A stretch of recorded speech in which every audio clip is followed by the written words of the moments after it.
नमस्कार दोस्तों, स्वागत है हमारे YouTube चैनल नीट पर प्रहार। आज हम पढ़ने वाले हैं कक्षा 11वीं का प्रथम अध्याय जीव जगत। तो चलिए शुरू करते हैं। जीव जगत कैसा निराला है। जीवों के विस्तृत प्रकारों की श्रृंखला विस्मयकारी है। असाधारण वास स्थान, चाहे वे ठंडे पर्वत, पर्णपाती वन, महासागर, अलवणीय जली झीलें, मरुस्थल अथवा गर्म झरनों जिनमें जीव रहते हैं, वे हमें आश्चर्यचकित कर देते हैं। सर पर दौड़ते घोड़े, प्रवासी पक्षियों, घाटियों में खिलते फूल अथवा आक्रमणकारी सार्क की सुंदरता विस्मय तथा चमत्कार का आवाहन करती है। पारिस्थितिक विरोध तथा समष्टि के सदस्यों तथा समष्टि और समुदाय में सहयोग अथवा यहाँ तक कि कोशिका में आणविक गतिविधि से पता चलता है कि वास्तव में जीवन क्या है। इन प्रश्न में दो निर्विवाद प्रश्न हैं। पहला तकनीक है, जो जीव तथा निर्जीव क्या है, इसका उत्तर खोजने का प्रयत्न करता है तथा दूसरा प्रश्न दार्शनिक है, जो यह जानने का प्रयत्न करता है कि जीवन का उद्देश्य क्या है। वैज्ञानिक होने के नाते हम दूसरे प्रश्न का उत्तर देने का प्रयास नहीं करेंगे। हम इस विषय पर चिंतन करेंगे कि जीव क्या है। तो आइए पढ़ते हैं कि जीव क्या है। जब हम जीवन को परिभाषित करने का प्रयत्न करते हैं, तब हम प्रायः जीवों के सुस्पष्ट अभिलक्षण को देखते हैं। वृद्धि, जनन, पर्यावरण के प्रति संवेदना का पता लगाना और उसके अनुकूल क्रिया करना, ये सब हमारे मस्तिष्क में तुरंत आते हैं कि ये अद्भुत लक्षण जीवों के हैं। आप इस सूची में उपापचय, स्वयं की प्रतिलिपि बनाना, स्वयं को संगठित करना, प्रतिक्रिया करना तथा उद्गम आदि को भी जोड़ सकते हैं। आओ हम इन सबको विस्तार से समझने का प्रयत्न करें। सभी जीव वृद्धि करते हैं। जीवों के भार तथा संख्या में वृद्धि होना, ये दोनों वृद्धि के द्वियुग्मी अभिलक्षण हैं। बहुकोशिक जीव कोशिका विभाजन द्वारा वृद्धि करते हैं। पौधों में यह वृद्धि जीवन पर्यंत कोशिका विभाजन द्वारा संपन्न होती रहती है। प्राणियों में यह वृद्धि कुछ आयु तक होती है, लेकिन कोशिका विभाजन विशिष्ट ऊतकों में होता है ताकि विलुप्त कोशिकाओं के स्थान पर नई कोशिकाएं आ सकें। एक कोशिक जीव भी कोशिका विभाजन द्वारा वृद्धि करते हैं। बड़ी सरलता से कोई भी इसे पात्रे संवर्धन में सूक्ष्मदर्शी से देखकर कोशिकाओं की संख्या गिन सकता है। अधिकांश उच्च कोटि के प्राणियों तथा पादपों में वृद्धि तथा जनन पारस्परिक विशिष्ट घटनाएं हैं। हमें याद रखना चाहिए कि जीव के भार में वृद्धि होने को भी वृद्धि समझा जाता है। यदि हम भार को पृथ्वी का अभिलक्षण मानते हैं, तो निर्जीवों के भार में भी वृद्धि होती है। पर्वत, गोसलाम तथा रेत के टीले भी वृद्धि करते हैं, लेकिन निर्जीवों में इस प्रकार की वृद्धि उनकी सतह पर पदार्थों के एकत्र होने के कारण होती है। जीवों में यह वृद्धि अंतर की ओर से होती है। इसीलिए वृद्ध को जीवों का एक विशिष्ट गुण नहीं मान सकते। जीवों में यह लक्षण जिन परिस्थितियों में परिलक्षित होता है, उनका विवेचना करके ही यह समझना चाहिए कि यह जीव तंत्र के लक्षण हैं। इस प्रकार जनन भी जीवों का अभिलक्षण है। वृद्धि के संदर्भ में इस तथ्य की व्याख्या हो जाती है। बहुकोशिक जीवों में जनन का अर्थ अपनी संतति उत्पन्न करना है, जिसके अभिलक्षण लगभग उसे माता पिता से मिलते हैं। निर्विवाद रूप से हम लैंगिक जनन के विषय में चर्चा कर रहे हैं। जीव अलैंगिक जनन भी करते हैं। फेजाई लाखों अलैंगिक बीजाणुओं द्वारा गुणन करती है और सरलता से फैल जाती है। निम्न कोटि के जीवों जैसे ईस्ट तथा हाइड्रा में मुकुलन द्वारा जनन होता है। प्लेनेरिया में वास्तविक पुनर्जनन होता है, अर्थात एक खंडित जीव अपने शरीर के लुप्त अंग को पुनः प्राप्त कर लेता है और इस प्रकार एक नया जीव बन जाता है। फेजाई, तुंतमयी, शैवाल मांस का प्रथम तंतु सभी विखंडन विधि द्वारा गुणन करते हैं। जब हम एक कोशिक जीवों जैसे जीवाणु, एक कोशिक शैवाल अथवा अमीबा के विषय में चर्चा करते हैं, तब जनन की वृद्धि पर्यायवाची है, अर्थात कोशिकाओं की संख्या में वृद्धि होती है। हम पहले ही कोशिकाओं की संख्या अथवा भार में वृद्धि होने की को वृद्धि के रूप में परिभाषित कर चुके हैं। अब तक हमने देखा है कि एक कोशिक जीवों में वृद्धि तथा जनन इन दोनों शब्दों के उपयोग के विषय में सुस्पष्ट नहीं है। कुछ ऐसे भी जीव हैं जो जनन नहीं करते, अनुर्वर, मानव मुगल आदि। इस प्रकार जनन भी जीवों का समग्र विशिष्ट लक्षण नहीं हो सकता। यद्यपि कोई भी निर्जीव वस्तु जनन अथवा अपनी प्रतिलिपि बनाने में अक्षम है। जीवों का दूसरा लक्षण उपापचयन है। सभी जीव रसायनों से बने होते हैं। ये रसायन छोटे बड़े विभिन्न वर्ग, माप, क्रिया आदि वाले होते हैं, जो अनवरत जैव अणुओं में बदलते और उनका निर्माण करते हैं। ये परिवर्तन रासायनिक अथवा उपापचयी क्रियाएं हैं। सभी जीवों, चाहे वे बहुकोशिकी हों अथवा एक कोशिक हों, में हजारों उपापचयी क्रियाएं साथ साथ चलती रहती हैं। सभी पौधों, प्राणियों, कवकों तथा सूक्ष्म जीवों में उपापचयी क्रियाएं होती हैं। हमारे शरीर में होने वाली सभी रासायनिक क्रियाएं उपापचयी क्रियाएं हैं। किसी भी निर्जीव में उपापचयी क्रियाएं नहीं होती। शरीर के बाहर कोशिका मुक्त तंत्र में उपापचयी क्रियाएं प्रदर्शित हो सकती हैं। जीव के शरीर से बाहर परखनली में की गई उपापचयी क्रियाएं न तो जैव हैं और न ही निर्जीव। अतः उपापचयी क्रियाएं निराववाद जीवों के विशिष्ट गुण के रूप में परिभाषित हैं, जबकि पात्रे में एकाकी उपापचयी क्रियाएं जैविक नहीं हैं, यद्यपि ये निश्चित ही जीवित क्रियाएं हैं। अतः शरीर का कोशिकी संगठन जीवन स्वरूप का सुस्पष्ट अभिलक्षण है। शायद सभी जीवों का सबसे स्पष्ट परंतु पेचीदा अभिलक्षण अपने आसपास या पर्यावरण के उद्दीपनों, जो भौतिक, रासायनिक अथवा जैविक हो सकती हैं, के प्रति संवेदनशीलता तथा प्रतिक्रिया करना है। हम अपने संवेदी अंगों द्वारा अपने पर्यावरण से अवगत होते हैं। पौधे प्रकाश, पानी, ताप, अन्य जीवों, प्रदूषकों आदि जैसे बाह्य कारकों के प्रति प्रतिक्रिया दिखाते हैं। प्रोकैरियोट से लेकर जटिलतम यूकैरियोट तक सभी जीव पर्यावरण संकेतों के प्रति संवेदना एवं प्रतिक्रिया दिखा सकते हैं। पादप तथा प्राणियों दोनों में दीप्तिकाल मौसमी प्रजनकों के जन्म को प्रभावित करता है। इसीलिए सभी जीव अपने पर्यावरण से अवगत रहते हैं। मानव ही केवल ऐसा जीव है जो स्वयं से अवगत अर्थात स्वचेतन है। इसीलिए चेतना जीवों को परिभाषित करने के लिए अभिलक्षण हो जाती है। जब हम मानव के विषय में चर्चा करते हैं तब जीवों को परिभाषित करना और भी कठिन हो जाता है। हम रोगी को अस्पताल में अचेत अवस्था में लेटे रहते हुए देखते हैं, जिसके हृदय तथा फुफ्फुस को चालू रखने के लिए मशीनें लगाई गई होती हैं। रोगी का मस्तिष्क मृतसम होता है। रोगी में स्वचेतना नहीं होती। ऐसे रोगी जो कभी भी अपने सामान्य जीवन में वापस नहीं आ पाते, तो क्या हम इन्हें जीव अथवा निर्जीव कहेंगे? उच्च स्तरीय अध्ययन में जीव विज्ञान पृथ्वी पर जैव विकास की कथा है। आपको पता लगेगा कि सभी जीव घटनाएं उसमें अंतर्निहित प्रक्रियाओं के कारण होती हैं। ऊतकों के गुण कोशिका में स्थित कारकों के कारण नहीं हैं, बल्कि घटक कोशिकाओं की पारस्परिक प्रतिक्रिया के कारण हैं। इसी प्रकार कोशिकीय अंगकों के लक्षण अंगकों में स्थित आणविक घटकों के कारण नहीं, बल्कि अंगकों में स्थित आणविक घटकों के आपस में क्रिया करने के कारण है। उच्च स्तरीय संगठन उद्गामी गुणधर्म इन प्रतिक्रियाओं के परिणाम स्वरूप होते हैं। सभी स्तरों पर संगठनात्मक जटिलता की पदानुक्रम में यह अद्भुत घटना यथार्थ है। अतः हम कह सकते हैं कि जीव स्वप्रतिकृत विकासशील तथा स्वविनिमयकारी पारस्परिक क्रियाशील तंत्र है, जो बाह्य उद्दीपन के प्रति अनुक्रिया की क्षमता रखते हैं। जीव विज्ञान पृथ्वी पर जीवन की कहानी है। वर्तमान, भूत एवं भविष्य के सभी जीव एक दूसरे से सर्वनिष्ठ आनुवांशिक पदार्थ की साझेदारी द्वारा संबंध है, परंतु यह पदार्थ सब में विविध अंशों में होते हैं। अब हम पढ़ेंगे जीव जगत में विविधता। यदि आप अपने आसपास देखें तो आप जीवों की बहुत सी किस्में देखेंगे। ये किस्में गमले में उगने वाले पौधे, कीट, पक्षी, पालतू अथवा अन्य प्राणी व पौधे हो सकते हैं।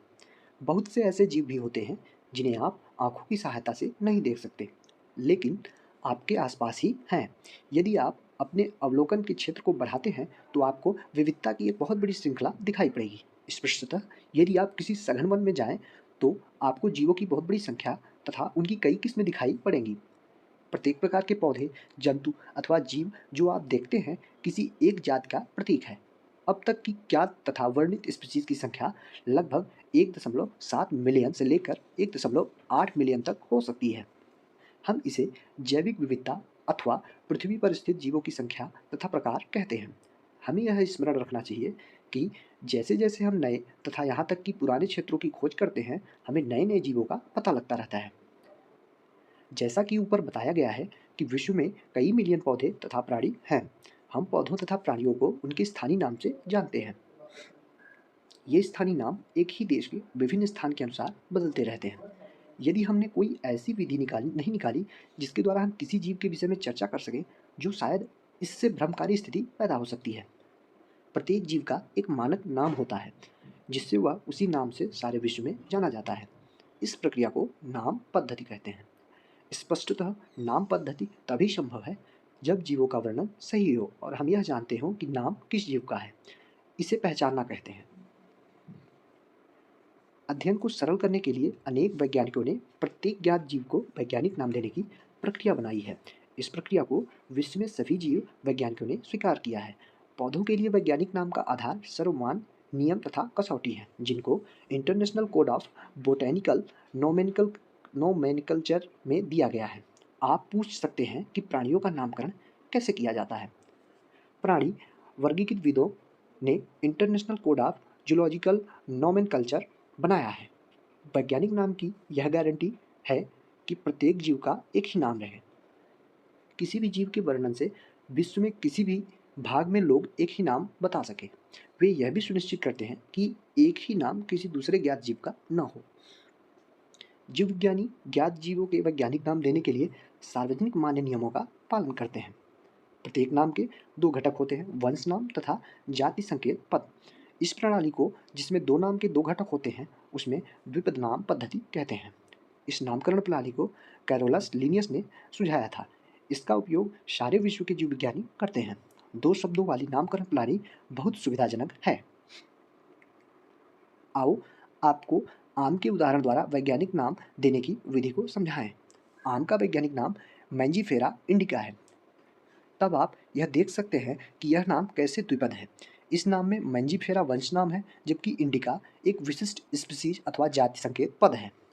नाम पद्धति के अन्य सार्वजनिक नियम निम्नलिखित हैं, जो कि पहला है, जैविक नाम प्रायः लैटिन भाषा में होते हैं और तिरछे अक्षरों में लिखे जाते हैं। इनका उद्भव चाहे कहीं से भी हुआ हो, इन्हें लैटिनीकरण अथवा इन्हें लैटिन भाषा का व्युत्पन्न समझा जाता है।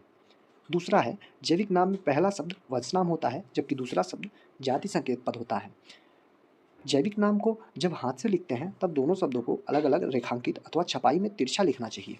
यह रेखांकन उनके लैटिन उद्भव को दिखाता है। पहला अक्षर जो वंश नाम को बताता है वह बड़े अक्षर में होना चाहिए, जबकि जाति संकेत पद में छोटा अक्षर होना चाहिए। मैंजीफेरा इंडिका के उदाहरण से इसकी व्याख्या कर सकते हैं। जाति संकेत पद के बाद अर्थात जैविक नाम के अंत में लेखक का नाम लिखते हैं और इसे संक्षेप में लिखा जाता है। उदाहरण मैंजीफेरा इंडिका। इसका अर्थ है सबसे पहले स्पीसीज का वर्णन लिनियस ने किया था। यद्यपि सभी जीवों का अध्ययन करना लगभग असंभव है, इसीलिए ऐसी युक्ति बनाने की आवश्यकता है जो इसे संभव कर सके। इस प्रक्रिया को वर्गीकरण कहते हैं। वर्गीकरण वह प्रक्रिया है जिसमें कुछ सरलता से दृश्य गुणों को आधार पर सुविधाजनक वर्ग में वर्गीकृत किया जा सके।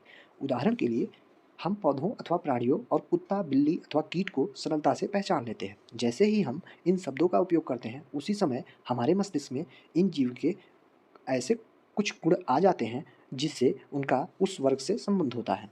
जब आप कुत्ते के विषय में सोचते हो तो आपके मस्तिष्क में क्या प्रतिबिंब बनता है? स्पष्टतः आप कुत्ते को ही देखते होंगे, न कि बिल्ली को। अब यदि एल्सेनियन के विषय में सोचें तो हमें पता लगता है कि हम किसके विषय में चर्चा कर रहे हैं। इसी प्रकार मान लो हमें स्तनधारी कहना है तो आप ऐसे जंतु के विषय में सोचोगे जिसके बाह्य खान और शरीर पर बाल होते हैं। इसी प्रकार पौधों में यदि हम गेहूं के विषय में चर्चा करें तो हमारे मस्तिष्क में गेहूं का पौधा आ जाएगा। इसीलिए ये सभी कुत्ता, बिल्ली, स्तनधारी, गेहूं, चावल, पौधे, जंतु आदि सुविधाजनक वर्ग हैं जिनका उपयोग हम पढ़ने में करते हैं। इन वर्गों के की वैज्ञानिक शब्दावली टैक्सा है। यहाँ आपको स्वीकार करना चाहिए कि टैक्सा विभिन्न स्तर पर सही वर्गों को बता सकता है। पौधों भी एक टैक्सा है, गेहूं भी एक टैक्सा है। इसी प्रकार जंतु, स्तनधारी, कुत्ता ये सभी टैक्सा हैं। लेकिन क्या आप जानते हैं कि कुत्ता एक स्तनधारी और स्तनधारी प्राणी है? इसीलिए प्राणी, स्तनधारी तथा कुत्ता विभिन्न स्तरों पर टैक्सा को बताता है। इसीलिए गुणों के आधार पर सभी जीवों को विभिन्न टैक्सा में वर्गीकृत कर सकते हैं। गुण जैसे प्रकार, रचना, कोशिका की रचना, विकासी प्रक्रम तथा जीव की पारिस्थितिक सूचनाएं आवश्यक हैं और ये आधुनिक वर्गीकरण अध्ययन के आधार हैं। इसीलिए विशेषीकरण, पहचान, वर्गीकरण तथा नाम पद्धति आदि ऐसे प्रक्रम अर्थात प्रणाली हैं जो वर्गीकी अर्थात वर्गीकरण विज्ञान के आधार हैं। वर्गीकी कोई नई नहीं है। मानव सदैव विभिन्न प्रकार के जीवों के विषय में अधिकाधिक जानने का प्रयत्न करता रहा है, विशेष रूप से उनके विषय में जो उनके लिए अधिक उपयोगी थे। आदि मानव को अपनी मूलभूत आवश्यकताएं जैसे भोजन, कपड़े तथा आश्रय के लिए नए नए स्रोत खोजने पड़ते थे। इसीलिए विभिन्न जीवों के वर्गीकरण का आधार उपयोग पर आधारित था। काफी समय से मानव विभिन्न प्रकार के जीवों के विषय में जानने और उनकी विविधता सहित उनके संबंध में रुचि लेता रहा है। अध्ययन की इस शाखा को वर्गीकरण पद्धति कहते हैं। सिस्टेमैटिक्स शब्द लैटिन शब्द सिस्टेमा से आया है, जिसका अर्थ है जीवों की नियमित व्यवस्था। लिनियस ने अपने पब्लिकेशन का टाइटल सिस्टेमा नेचुरी चुना। वर्गीकरण पद्धति में पहचान, नाम पद्धति तथा वर्गीकरण को शामिल करके इसके क्षेत्र को बढ़ा दिया गया है। वर्गीकरण पद्धति में विकासी संबंध का भी ध्यान रखा गया है। अब हम पढ़ेंगे वर्गीकी संवर्ग। वर्गीकरण एकल सोपान प्रक्रम नहीं है, बल्कि इसमें पदानुक्रम सोपान होते हैं, जिसमें प्रत्येक सोपान पद अथवा वर्ग को प्रदर्शित करता है। चूंकि संवर्ग समस्त वर्ग की व्यवस्था है, इसीलिए इसे वर्ग की संवर्ग कहते हैं, और तभी सारे संवर्ग मिलकर वर्ग की पदानुक्रम बनाते हैं। प्रत्येक संवर्ग वर्गीकरण की एक इकाई को प्रदर्शित करता है। वास्तव में यह एक पद को दिखाता है और इसे प्रायः वर्गक कहते हैं, अर्थात टैक्सान कहते हैं। वर्गीकी संवर्ग तथा पदानुक्रम का वर्णन एक उदाहरण द्वारा कर सकते हैं। कीट जीवों को एक वर्ग को दिखाता है जिसमें एक समान गुण जैसे 3 जोड़ी संधिपाद होती हैं। इसका अर्थ है कि कीट स्वीकारणीय सुस्पष्ट जीव है जिसका वर्गीकरण किया जा सकता है, इसीलिए इसे एक पद अथवा संवर्ग का दर्जा दिया गया है। क्या आप ऐसे किसी जीवों के अन्य वर्ग का नाम बता सकते हैं? स्मरण रहे कि वर्ग संवर्ग को दिखाता है। प्रत्येक पद अथवा वर्गक वास्तव में वर्गीकरण की इकाई को बताता है। ये वर्गीकी वर्ग अर्थात संवर्ग सुस्पष्ट जैविक है, न कि केवल आकारिकीय समूहन। सभी ज्ञात जीवों के वर्गीकीय अध्ययन से सामान्य संवर्ग जैसे जगत, संघ अथवा भाग, वर्ग, गण, कुल, वंश तथा जाति का विकास हुआ। पौधों तथा प्राणियों दोनों में स्पीशीज सबसे निचले संवर्ग में आती है। अब आप यह प्रश्न पूछ सकते हैं कि किसी जीव को विभिन्न संवर्गों में कैसे रखते हैं। इसके लिए मूलभूत आवश्यकता व्यष्टि अथवा उसके वर्ग के गुणों का ज्ञान होना है। यह समान प्रकार के जीवों तथा अन्य प्रकार के जीवों में समानता तथा विभिन्नता को पहचानने में सहायता करता है। अब हम पढ़ेंगे स्पीशीज अथवा जाति के बारे में। वर्गीकीय अध्ययन में जीवों के वर्ग जिसमें मौलिक समानता होती है उसे स्पीशीज कहते हैं। हम किसी भी स्पीशीज को उसमें समीपस्थ संबंधित स्पीशीज से उनके आकार की विभिन्नता के आधार पर उन्हें एक दूसरे से अलग कर सकते हैं। हम इसके लिए मंजीफेरा इंडिका अर्थात आम, सोलेनम ट्यूबेरोसम आलू तथा पेंथरा लियो सेर के उदाहरण लेते हैं। इन सभी तीनों नामों में इंडिका, ट्यूबेरोसम तथा लियो जाति संकेत पद हैं, जबकि पहले शब्द मंजीफेरा, सोलेनम तथा पेंथरा वंश के नाम हैं, और यह टैक्सा अथवा संवर्ग का भी निरूपण करते हैं। प्रत्येक वंश में एक अथवा एक से अधिक जाति संकेत पद हो सकते हैं जो विभिन्न जीवों जिनमें आकार की गुण समान हो को दिखाते हैं। उदाहरण के लिए पेंथरा में एक अन्य जाति संकेत पद है जिसे टिग्रिस कहते हैं। सोलेनम वंश में नाइग्रीम, मेलांजेना भी आते हैं। मानव की जाति सेपियंस है जो होमो वंश में आता है, इसलिए मानव का वैज्ञानिक नाम होमो सेपियंस है। अब हम पढ़ेंगे वंश अथवा जीन्स के बारे में। वंश से संबंधित स्पीशीज का एक वर्ग आता है जिसमें स्पीशीज के गुण अन्य वंश में स्थित स्पीशीज की तुलना में समान होते हैं। हम यह कह सकते हैं कि वंश समीपस्थ संबंधी स्पीशीज का एक समूह है। उदाहरण के लिए आलू, टमाटर तथा वैगन ये दोनों अलग अलग स्पीशीज हैं, लेकिन ये सभी सोलेनम वंश में आते हैं। शेर, चीता तथा पेंटर टिग्रिस जिनमें बहुत से गुण हैं वे सभी पेंथरा वंश में आते हैं। यह वंश दूसरे वंश फेलिस जिसमें बिल्ली आती है उससे भिन्न है। अब हम पढ़ेंगे कुल के बारे में। अगला संवर्ग कुल है जिसमें संबंधित वंश आते हैं। वंश स्पीशीज की तुलना में कम समानता प्रदर्शित करते हैं। कुल के वर्गीकरण का आधार पौधों के कायिक तथा जनन गुण हैं। उदाहरण के लिए पौधों में 3 विभिन्न वंश सोलेनम, पिटूनिया तथा धतूरा को सोलेनेसी कुल में रखते हैं, जबकि प्राणी वंश पेंथरा जिसमें शेर, बाघ, चीता आदि आते हैं को फेलिस अर्थात बिल्ली के साथ फेलिडी कुल में रखे जाते हैं। इसी प्रकार यदि आप बिल्ली तथा कुत्ते के लक्षणों को देखें तो आपको दोनों में कुछ समानताएं तथा कुछ विभिन्नताएं दिखाई पड़ेंगी। उन्हें क्रमशः 2 विभिन्न कुलों कैनिडी तथा फेलिडी में रखा गया है। अब हम पढ़ेंगे गण अर्थात ऑर्डर के बारे में। आपने पहले देखा है कि संवर्ग जैसे स्पीशीज, वंश तथा कुल समान तीनों लक्षणों पर आधारित है। प्रायः गण तथा अन्य उच्चतर वर्ग की संवर्ग की पहचान लक्षणों के समूहन के आधार पर करते हैं। गण में उच्चतर वर्ग होने के कारण कुलों के समूह होते हैं जिनके कुछ लक्षण एक समान होते हैं। इसमें एक जैसे लक्षण कुल में शामिल विभिन्न वंश की अपेक्षा कम होते हैं। पादप कुल जैसे कोनवोल्यूवेल्सी सोलेनेसी को पॉलीसोनेलियस गण में रखा गया है। इसका मुख्य आधार पुष्पी लक्षण है, जबकि प्राणी कार्निवोरा वर्ग में फेलिडी तथा कैनिडी कुलों में को रखा गया है। अब हम वर्ग के बारे में पढ़ेंगे। इस संवर्ग में संबंधित गण आते हैं। उदाहरण के लिए प्राइमेटा गण जिनमें बंदर, गोरिल्ला तथा गिब्बॉन आते हैं, और कार्निवोरा गण जिनमें बाघ, बिल्ली तथा कुत्ता आते हैं को मैमेलिया वर्ग में रखा गया है। इसके अतिरिक्त मैमेलिया वर्ग में अन्य गण भी आते हैं।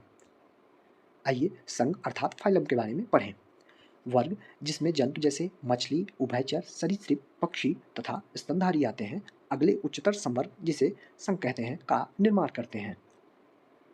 इन सभी को एक समान गुणों जैसे पृष्ठरज्जु, नोटोकार्ड तथा पृष्ठीय खोखला तंत्रिका तंत्र के होने के आधार पर कॉर्डेटा संघ में रखा गया है। पौधों में इन वर्गों जिसमें कुछ ही एक समान लक्षण होते हैं को उच्चतर संवर्ग भाग अर्थात डिवीजन में रखा गया है। अब हम पढ़ेंगे जगत अर्थात किंगडम के बारे में, क्योंकि सभी प्राणियों को उच्चतम संवर्ग जगत में रखा गया है, जबकि पादप जगत में विभिन्न भाग के सभी पौधों को रखा गया है। विभिन्न संघों के सभी प्राणियों को एक अलग जगत एनिमेलिया में रखा गया है, जिससे कि उन्हें पौधों से अलग किया जा सके। पौधों को प्लांटी जगत में रखा गया है। भविष्य में हम इन दो वर्गों को जंतु तथा पादप जगत कहेंगे। इनमें स्पीशीज से लेकर जगत तक विभिन्न वर्गीय संवर्ग को आरोही क्रम में दिखाया गया है। ये संवर्ग हैं। यद्यपि वर्गीय विज्ञानियों ने इस पदानुक्रम में उपसंवर्ग भी बताए हैं। इसमें विभिन्न टैक्सा का उचित वैज्ञानिक स्थान देने में सुविधा होती है।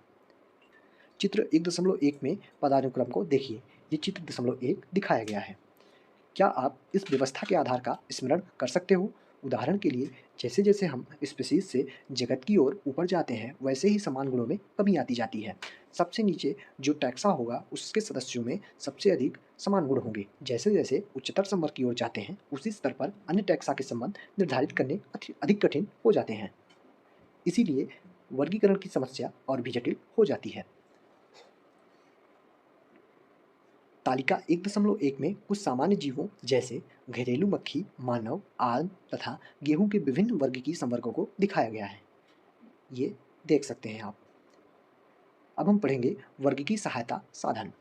जीवों की पहचान के लिए एक गहन तथा आधुनिक उपकरणों से संसाधित प्रयोगशाला तथा प्रयोगशाला के बाहर के पर्यावरण के अध्ययन की आवश्यकता होती है।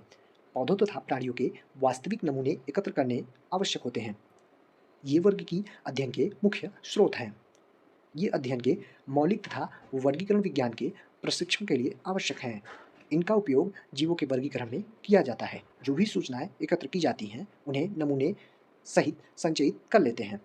कुछ मामलों में नमूनों को भविष्य में अध्ययन के लिए परिरक्षित कर लेते हैं। जीव विज्ञानियों ने सूचना सहित नमूनों को संचय करने तथा उन्हें परिरक्षित करने की कुछ विधियां तथा तकनीक विकसित की हैं। संचय करने तथा उन्हें परिचित करने की कुछ विधियां तथा तकनीक विकसित की हैं। उनमें से कुछ का वर्णन किया गया है जो आपको इन सहायता साधनों को उपयोग करने में सहायता करेंगे। अब हम पढ़ेंगे हर्बेरियम। वनस्पति संग्रहालय में पौधों के एकत्र नमूनों को कागज की शीट पर सुखाकर दबाकर परिरक्षित करते हैं। इन शीटों को विश्वव्यापी मान्य वर्गीकरण प्रणाली के अनुसार व्यवस्थित करते हैं। ये नमूने सूचना सहित भविष्य में अध्ययन के लिए वनस्पति संग्रहालय में सुरक्षित रखे जाते हैं। हर्बेरियम की शीट पर एक लेबल लगा दिया जाता है। इस लेबल पर पौधों को एकत्र करने की तिथि, स्थान, पौधों का इंग्लिश तथा स्थानीय वैज्ञानिक नाम, कुल एकत्र करने वाले का नाम आदि लिखा रहता है। हर्बेरियम वर्गीय अध्ययन के लिए तत्काल संदर्भ तंत्र उपलब्ध कराता है। अब हम वनस्पति उद्यान के बारे में पढ़ेंगे।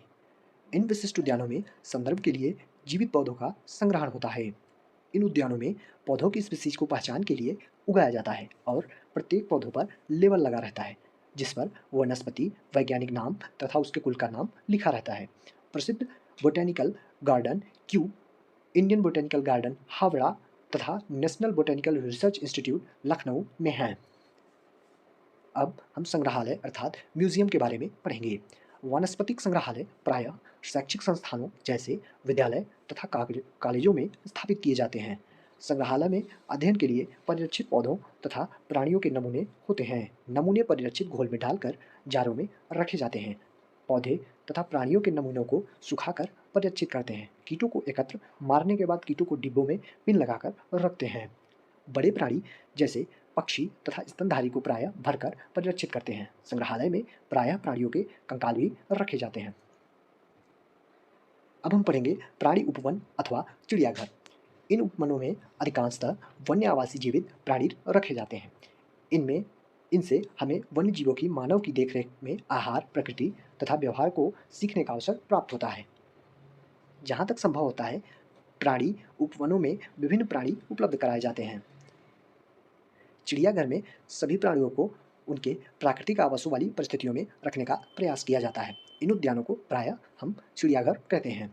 इसे देखने के लिए बहुत से लोग तथा बच्चे आते हैं। कुंजी अथवा चाबी के बारे में अध्ययन करेंगे।